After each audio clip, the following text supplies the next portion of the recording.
Estimados alumnos y alumnas, en esta clase vamos a comenzar a estudiar la volumetría ácido-base. La misma temática, digamos, ha sido dividida en dos partes por una cuestión de comodidad. Yo soy el doctor Marcos Manuel Kaplan. Las volumetrías ácido-base están basadas en una reacción ácido-base. Pueden realizarse, digamos, en un medio acuoso o en disolventes orgánicos. Se fundamenta en la transferencia de protones entre el ácido y la base. Se caracterizan porque en el punto de equivalencia existe un cambio brusco y nítido en el valor del pH. Tiene aplicaciones en la valoración de ácidos y bases orgánicos e inorgánicos. La muestra siempre tiene que estar lo suficientemente tratada y preparada como para poder minimizar las interferencias con el analito, que será una base o un ácido. Existen tres tipos de reacciones ácido-bases en las cuales se fundamenta esta volumetría. Por un lado tenemos la reacción entre un ácido fuerte y una base fuerte, cuya reacción será protones más oxidrilos para dar agua. Encontramos luego la reacción entre un ácido fuerte y una base débil. En este caso será el protón más un anión, como por ejemplo acetato, que me dará el ácido sin disociar más agua. Y finalmente, la reacción entre un ácido débil y una base fuerte. La reacción sería HA más oxidrilos, que me dará A negativo o el anión A más agua. Seguidamente vamos a estudiar los indicadores ácido-base. Para seguir el transcurso de una titulación ácido-base, se utilizan las curvas de titulación, en las cuales se grafica el pH en función del volumen o porcentaje de titulación. Las curvas, como vimos en clases anteriores, tienen una forma sigmoidal, es decir, como una S achatada, en el cual el salto brusco de pH corresponde a la zona del punto final. Mientras más grande sea ese salto o más brusco, menos error vamos a cometer. Para detectar el salto de pH se utilizan sistemas de indicación adecuados. En esta clase, digamos en este curso en particular, estudiaremos los indicadores visuales. Los indicadores ácido-base son ácidos o bases débiles de naturaleza orgánica cuya forma ácida tiene distinto color que su forma básica. Su color es muy intenso, digamos, y se percibe a concentraciones inclusive muy bajas, en el orden de 10 a la menos 6 molar. Por protonación o por transferencia de un protón, las moléculas o iones del indicador adoptan estructuras que poseen distinto color. El equilibrio entre las formas ácidas y básicas de un indicador ácido-base, se representa mediante la siguiente reacción. Evidentemente la forma sin disociar, es decir, la de la izquierda, es el color ácido y la forma del anión del indicador es la forma básica. La constante de equilibrio del indicador se plantea en la siguiente ecuación, es la concentración del indicador o del anión del indicador por la concentración de protones sobre el indicador sin disociar. O dicho en otras palabras, sería la concentración de la forma básica por concentración de protones sobre la concentración de la forma ácida.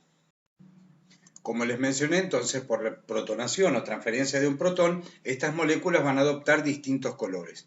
Acá se muestran dos ejemplos de indicadores, uno las sulfonftaleínas, que en este caso particular sería el rojo fenol, y podemos ver las distintas estructuras que tienen al ir protonándose o cediendo sus protones, pasando del rojo al amarillo y luego al rojo al variar el pH.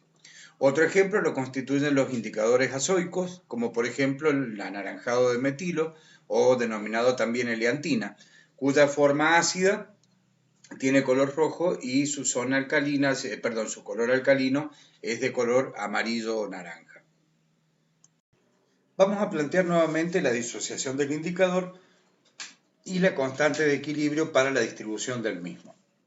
De acá podemos despejar la concentración de protones y nos quedará que es igual a la constante del indicador por la concentración de la forma ácida sobre la concentración de la zona básica.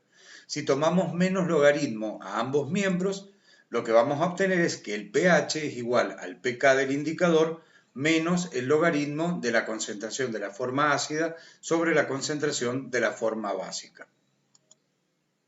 Cuando se agregan unas gotas del indicador a una solución, las moléculas se distribuyen entre las formas básicas y ácidas dependiendo del pH de la solución.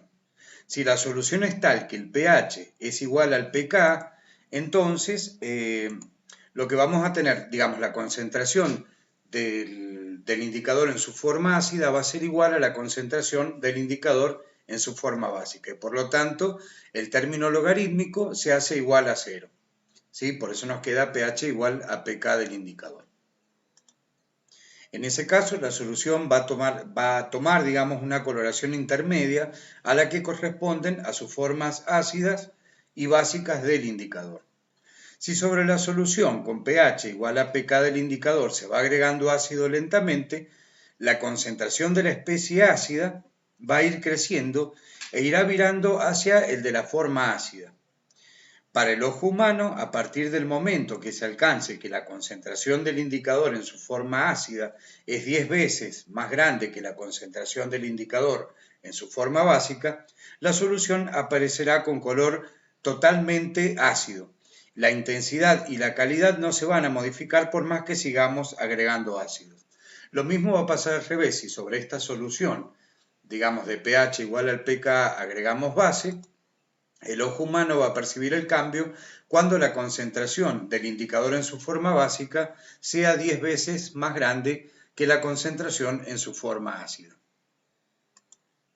Esto quiere decir que existe un rango de valores de pH a lo largo del cual apreciaremos cambio de color. Por fuera de ese rango, las soluciones que reciben al indicador adoptarán las formas, ya sea netamente ácida o netamente básica del indicador.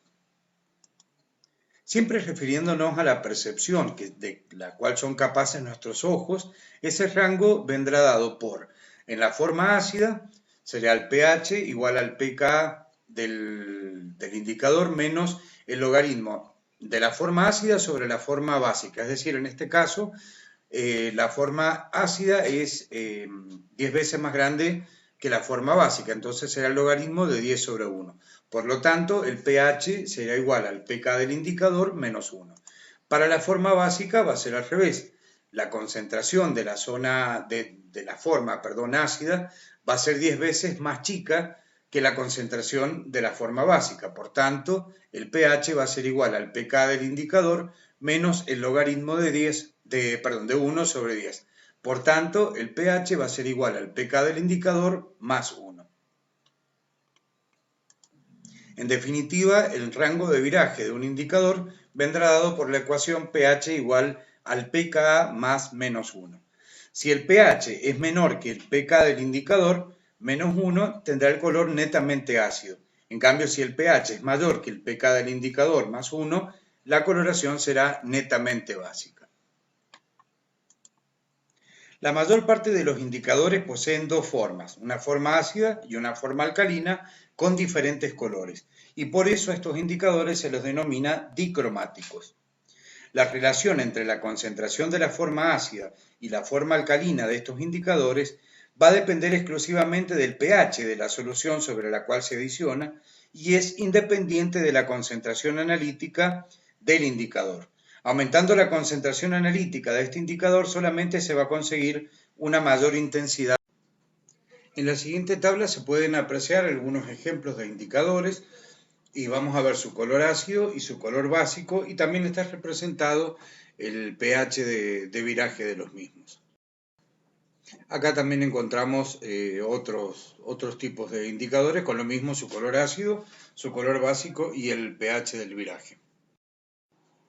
A continuación veremos la titulación de un ácido fuerte contra una base fuerte y viceversa, es decir, una base fuerte contra un ácido fuerte.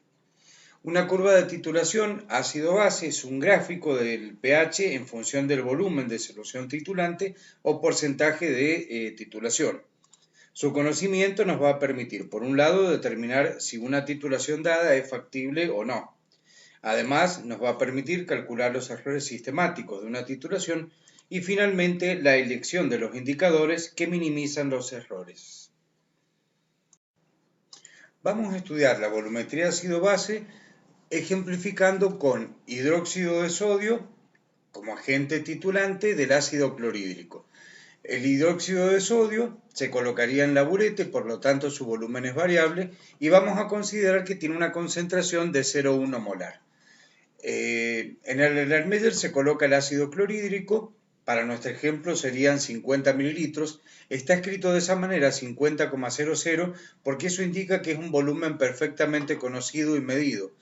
Eso se logra con una pipeta doble aforo, entonces siempre que vean el doble cero después del punto significa que fue un volumen medido con precisión.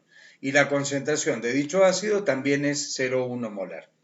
La reacción que va a ocurrir entonces entre el ácido y la base es protones más oxidrilos para darme agua o hidrógeno, como está puesto de esa manera, y por tanto en el punto de equivalencia lo que se tiene simplemente es agua. El agua obviamente sufre su proceso de autoprotólisis y por lo tanto va a estar gobernada por la constante de disociación del agua.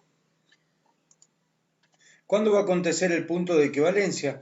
Bueno, este será cuando el número de milimoles de ácidos originales sea igual al número de milimoles de base adicionada. Es decir, que el volumen por la concentración del ácido va a ser igual al volumen por la concentración de la base, concentraciones molares en ambos casos.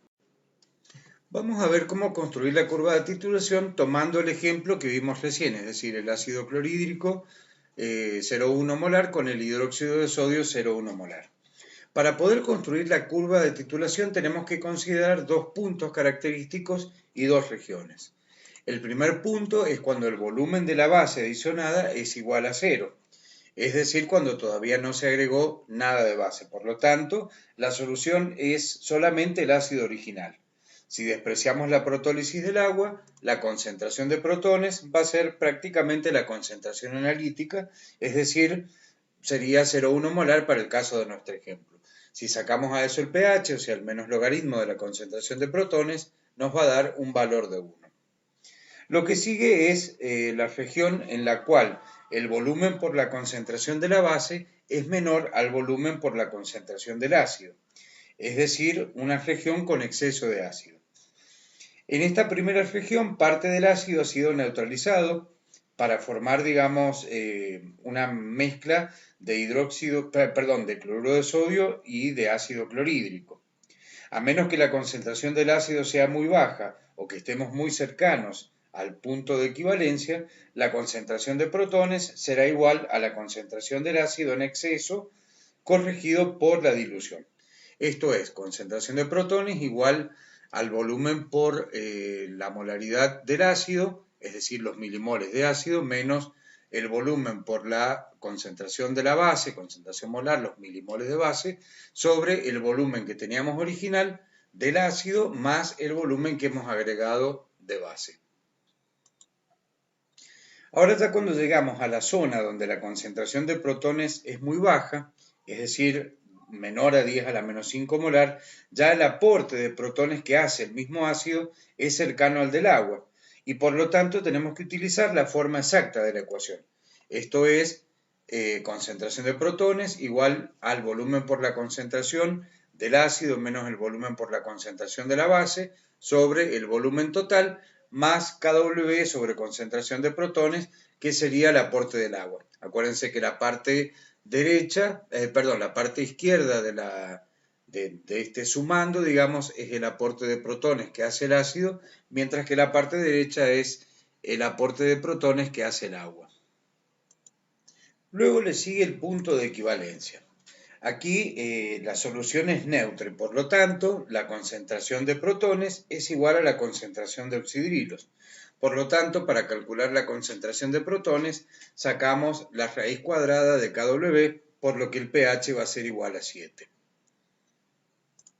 Una vez que pasamos el punto de equivalencia, tenemos la zona en que el volumen por la concentración de la base es mayor al volumen por la concentración del ácido, es decir, una región con exceso de base.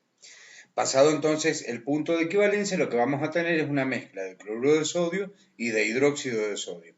Siempre y cuando el exceso de hidróxido de sodio no sea demasiado pequeño, la concentración de protones, la concentración de oxidrilos va a ser igual al volumen de la base por la concentración de base menos volumen del ácido por concentración del ácido, es decir, milimoles de base menos milimoles de ácido sobre el volumen total, es decir, lo que ya teníamos de ácido más lo que se vaya adicionando de base.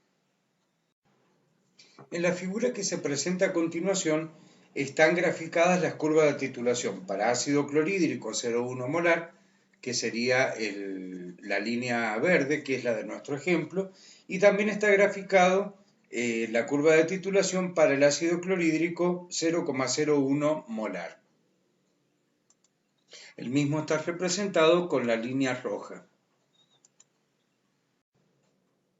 Observando la gráfica de la diapositiva anterior podemos sacar algunas conclusiones. En primer término, digamos, es notorio que en las cercanías del punto de equivalencia, la adición de pequeñas cantidades de base provoca un salto brusco de pH. Fíjense que el salto de pH es mucho menor para la solución más diluida. Todos los métodos experimentales hacen uso de este salto de pH. Es evidente entonces que la aplicabilidad de la volumetría va a estar limitada por la concentración y por lo tanto no va a ser factible aplicar una volumetría con soluciones que estén muy diluidas y que produzcan saltos de pH muy pequeños. ¿Cómo hacemos la elección de los indicadores para las titulaciones ácido o base fuerte?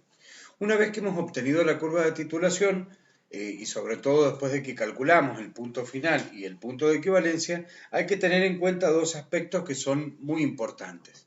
Por un lado, que la titulación será factible, es decir, que va a tener un punto final aceptable cuando se manifieste un cambio brusco de pH en las cercanías del punto de equivalencia. Por otra parte, para poder utilizar, digamos, un indicador visual, el salto de pH debe ser de por lo menos 2 unidades. Como la percepción es visual, conviene que el cambio de color sea lo más espectacular posible.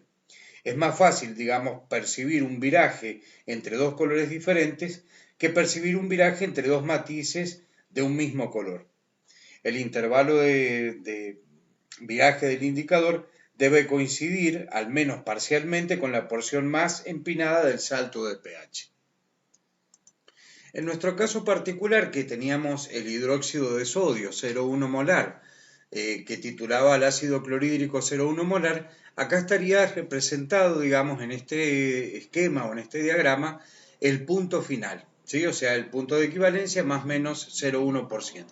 Fíjense que el punto de equivalencia tiene un valor de pH 7, mientras que el punto final está comprendido en el rango de entre 4,3 y 9,7.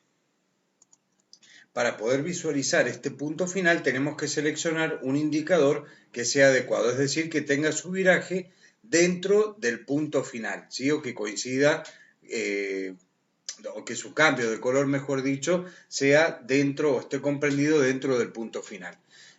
Hay una tabla, digamos, yo les mostré, están tabulados los distintos indicadores con sus distintos virajes.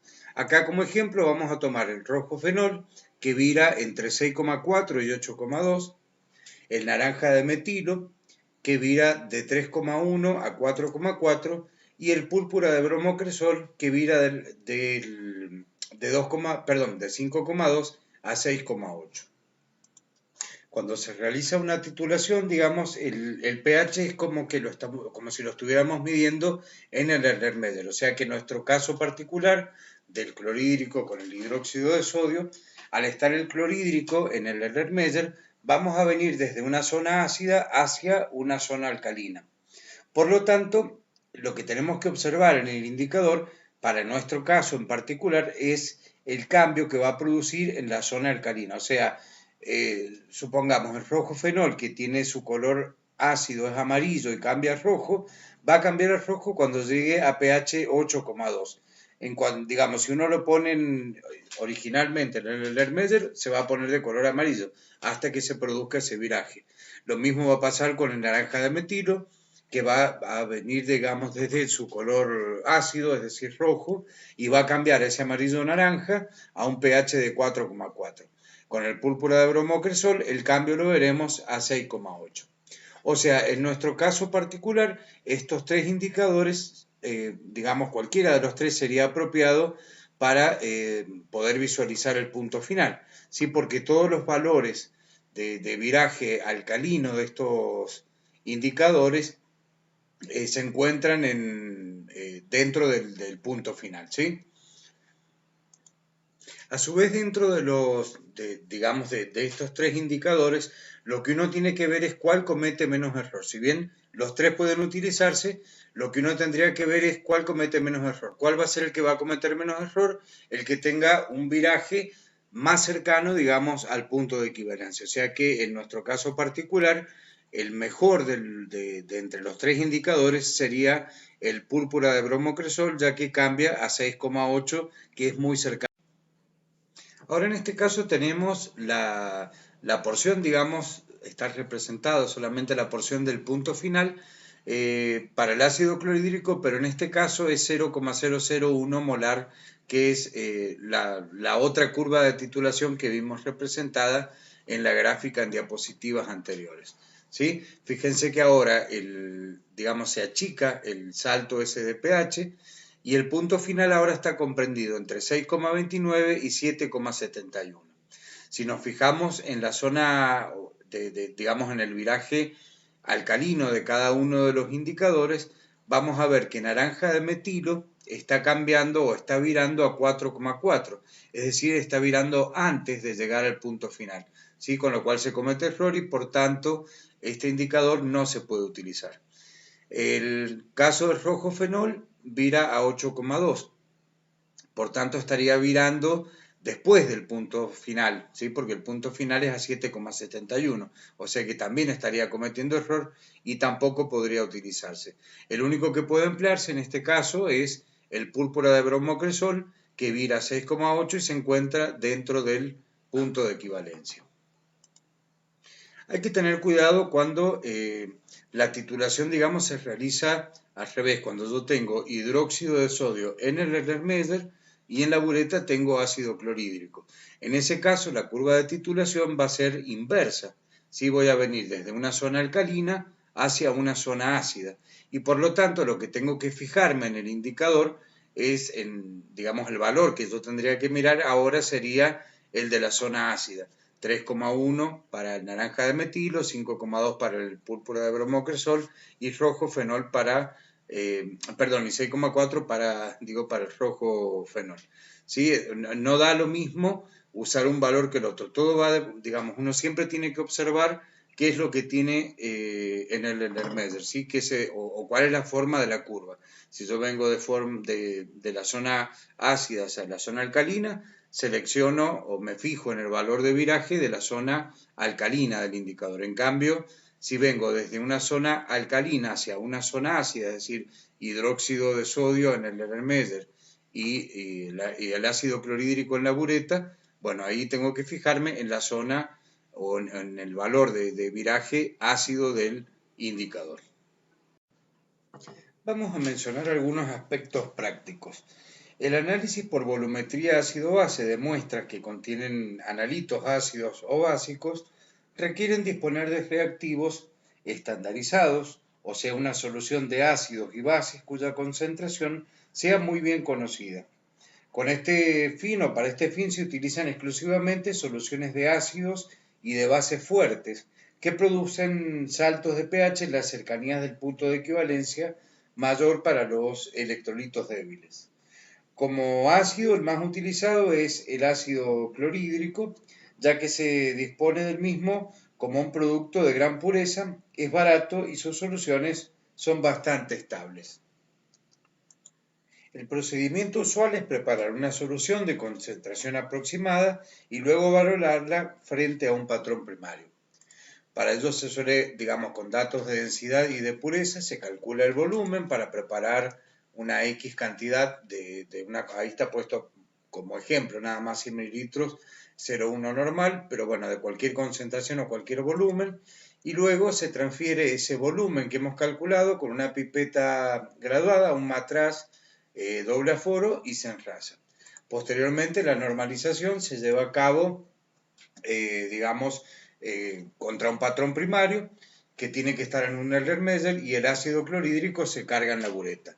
Los patrones primarios más utilizados, digamos, para valorar el ácido clorhídrico son el carbonato de sodio, el bórax, el bicarbonato del potasio, el tris o hidroximetilmetilamina, entre los más comunes, digamos.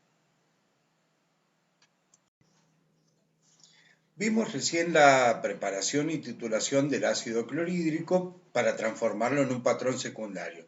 Y les comenté que existen tres patrones primarios para normalizarlo. Entre ellos teníamos el carbonato de sodio, que en realidad es el más utilizado. Bueno, vamos a ver un poco mejor los detalles de esta titulación en la próxima clase, donde previamente voy a desarrollar la volumetría ácido-base entre un ácido fuerte y una base débil. Vamos a ver ahora la preparación y titulación de las bases fuertes. Prácticamente con exclusividad se utiliza el hidróxido de sodio,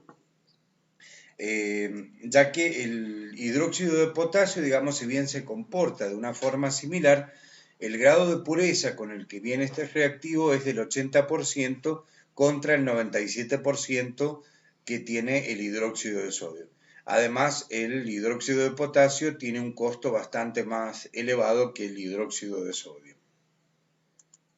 Tanto las soluciones como el sólido del hidróxido de sodio se hidratan y carbonatan fácilmente, es decir, de la atmósfera pueden tomar agua, o toma agua, digamos, porque es lo característico de los compuestos higroscópicos, y además puede absorber el dióxido de carbono para reaccionar y formar carbonato de sodio o carbonatos en general, y digamos, con lo cual me consume reactivo. De esta manera, entonces, es necesario tener en cuenta algunos puntos que son muy importantes a la hora de preparar una solución de hidróxido de sodio. Por una parte, es necesario eliminar el carbonato de sodio que impurifica el hidróxido de sodio antes de titular la solución, y además tenemos que proteger esta solución durante su utilización.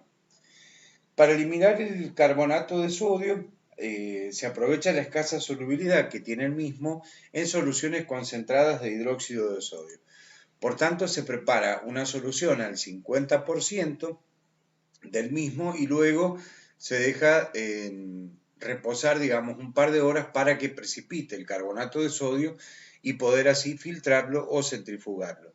Siempre la preparación de estas soluciones se tiene que hacer en agua que esté recientemente hervida y enfriada. Esto tiene por finalidad eliminar el dióxido de carbono que pueda contener el agua y obviamente después reaccionaría con el hidróxido de sodio.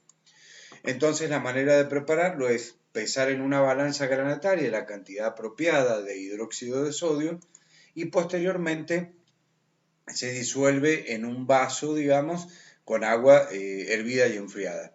Lo dejamos un par de horas reposar y luego,